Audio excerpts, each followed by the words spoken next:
Eto yung mga simpleng ganap dito sa bahay namin noong nakaraang Sunday pa. At dahil wala akong ganang kumain ng heavy breakfast, kumuha na lang ako ng butter cookie. Nagtimpla na rin ako ng kape at dito nga ako tumuloy sa may liko dahil napansin ko busy na naman si Pinggoy dito. But this time mag-iihaw kasi siya. Etong inihaw na baboy ang uulamin namin for lunch. At dahil vloggeris nga rin po si Papa, kita mo naman, grabe, pa-iba-ibang angulo pa talaga yung kuha niyan. May tripod pa talaga yan, o diba? Saan ka pa talaga? Masarap kasi magtimpla si Pinggoy ng mga pang-ihaw na mga ganito. Kaya habang iniihaw niya yan, Diyos ko po, natatakam na talaga ako. Gusto ko nang kumain. At kita mo naman, grabe naman talaga si Chef. Naka-apron pa nga talaga. Alam mo, habang nandito nga kami sa may likod, parang ang sarap ng ganitong atake kapag Sunday. Yung sobrang chill lang. Ang ganda ng sikat ng araw. Tapos yung tatay, nag-iihaw. Yung nanay, maglalaba. Yung mga anak, palaro-laro lang sa bahay, ganyan, diba? Very, ito yung nostalgic na Sunday na babalikan mo few years from now, na parang, dati nung Sunday, ganito yung mga ganap na, basta! Oh my God. Ginupit-gupit na rin ni Pinggoy itong inihaw niyang baboy at gustong-gusto rin talaga ni Papa ng ganitong ulam. Sayang nga, wala na kasi kaming kalamansi.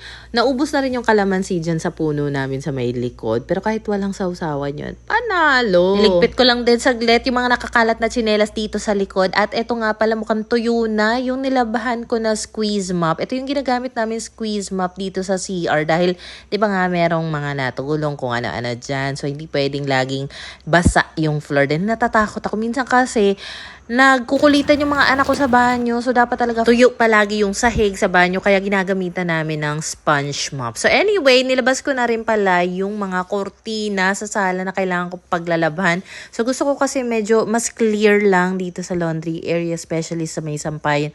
So, yung isang bakal doon, pinaalis ko na kay Papa. Yung ibang nakalagay dito dati ng mga kung ano-anong estante. Nilipat niya lang naman doon sa may kabilang banda. Ginawa niyang organizer na mga pangkumpuni niya, mga tools, yung mga kung ano-anong ginagamit niya sa motor para nasa iisang estante na lang. At tinulungan pa nga kami ni Kowa dito magligpit ng mga bote. So anyway, meron din pala ako na isa lang dito sa washing machine. Ito yung ilan sa mga kumot, waterproof na mattress protector, and ang goal ko talaga ngayon is makapaglaba sa abot ng makakaya. So ito na nga ang pangmalakasan naming sampayan. So meron kaming ganito na single lang siya. Meron din naman kaming double layer. So, tinapat ko na nga siya dito sa may maaraw talaga na parte. Kasi, itong mga isasampay ko dito, waterproof mattress protector ito. And, syempre, kapag ganito kasi, may kakapalan siya. Hindi siya basta-basta natutuyo agad. Unlike ng mga simpleng kumot, bedsheet. Ito kasi, may side siya na waterproof na kahit na nadadryer naman, 'di ba, sa loob ng washing machine, hindi siya completely tuyo talaga. May side siya na hindi talaga completely tuyo. So, mainam talaga na maisampay mo siya ng ganito. At saka, parang fina-fantasy, yung mga ganitong eksena na, weekend, magsasampay ka, tapos yung sampayan mo, either yung mahabang tali sa paligid ng damuhan.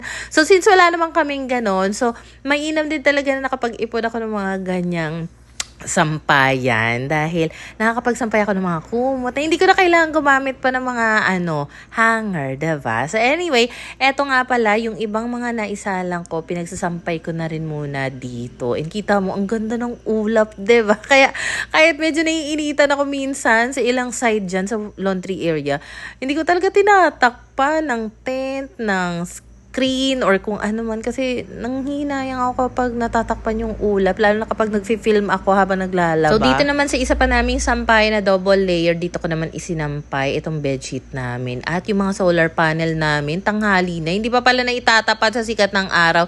So dito ko na nga siya inilagay. And eto nga palang dating upuan ng mga bata. 3 kasi yan. Initially, 2 lang.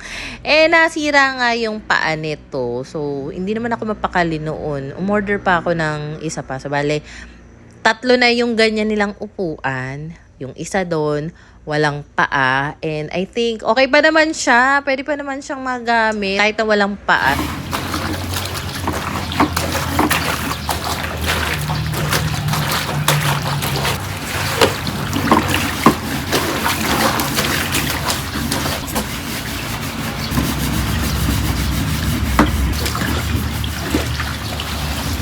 Mommy, I don't know how to stop.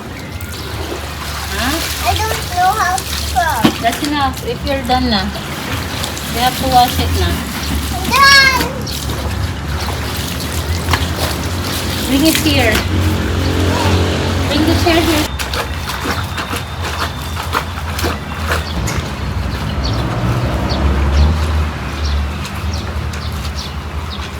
Hindi ko talaga sinadya na labhan itong mga kurtina sa washing machine kasi may mga rings sila. Natatakot ako na baka masira, ako makasira. Eh, hindi naman sa amin to. Pinagamit nga lang sa amin ng landlady ko itong mga kurtina na ito. So, minano-mano ko na lang siyang labhan. Bali, ang ginawa ko is binanlawan ko na muna siya. And grabe, sobrang dumi rin talaga nung tubig sa unang banlaw pa lang bago namin inapak-apakan and then kinusot. So, I think kasi kaya mas gusto ko siyang inaapak-apakan. Like, even naman before, di ba, kapag naglalaba tayo ng mga mabibigat, pantalon, aapak-apakan. Para kahit pa paano malaglag yung mga alikabok dumi na nakadikit, nakakapit sa damit, na nilalabhan. And then, sinabay ko na nga rin yung ibang mga floor mat. Halos lahat ng floor mat na nakita na ni Papa doon sa loob, pinalabas ko na para makuskus ko na nga rin dito. Kasi sayang naman, feeling ko mas mabilis itong matutuyo. Alam mo, si Kowa kanina pa yung nag-aabang kasi gusto niya nga magbabad dito, bubble bath. Kaso, ginagamit ko nga yung mga planggana. So, hinahayaan ko na lang siyang tumulong sa akin dito habang ako ay naglalaba-laba. Kaya kanina, kung mapapansin nyo, pinag-apak-apak ko rin siya dyan. Gusto niya din daw niyan tumulong mag-scrub-scrub. Eh, di for the go. Alam mo, para ka na rin talaga nag-workout kapag ginawa mo to. Kasi, ang dami nitong curtain panels na ito and karamihan talaga, mabibigat din siya. As in, siguro inabot din ako na more than an hour kakalaba dito. Pati na rin ito sa mga basahan. Pero, worth it naman yan dahil ang ganda ng quality ng mga kurtina na to. So, kaya natakot din talaga ako. Ako makasira at magbayad pa. Nar. Naalala ko tuloy bigla, meron ako nabasang comment kung hindi daw ba ako fan ng kurtina. Siguro dahil napansin niya doon sa mga nakaraang vlog, wala nga kurtina yung bintana. Hindi naman sa hindi ako fan. Syempre, meron din naman akong mood na gusto ko nakakurtina ako. Minsan, ang trip ko is roller blinds naman ang gamitin. So, currently, meron ako ditong luma na, hindi naman sobrang luma. Yung isa kong roller blinds or Korean blinds, galing pa dun sa dati naming apartment. Sa sala, meron dun 3 malalaking bintana. So, meron na akong isang existing na Korean blinds. Mag-iipon pa ako ng 2 pa na Korean blinds. Hopefully, magkaka-shade silang lahat. And iipunin natin yan gamit ang free product sample. Siyempre, take advantage na natin yung mga privilege na yan bilang affiliate. Dahil, win-win situation naman talaga yung pag-affiliate eh. Ikaw bilang affiliate, makakatanggap ka ng mga free products. And in return, kung meron ka mang sakaling maibenta, magkakaroon ka ng kakarampot na commission. Pero maganda na rin kasi yun dahil kahit sabihin mong kakarampot yan, eh kung napakadami mo namang pinagagawang video and lahat yun, kahit papano may isa-isang bumili, pag naipon yun, kahit papano malaking tulong na rin yun pang gasto sa araw-araw. Since naisampay ko na pala yung mga kortina, dito naman, ang isasampay ko dito is yung mga floor mat na pinaglalabhan ko rin kanina. So, itong sampayan na yan, ginawa lang yan. Maliban dito sa kortina at mga basahan, may mga damit pa akong pinagsasalang dyan, pinaglalabhan. Hindi na lang talaga ako nakapag-film. Medyo napagod na rin kasi ako. So, ayun lang muna for today.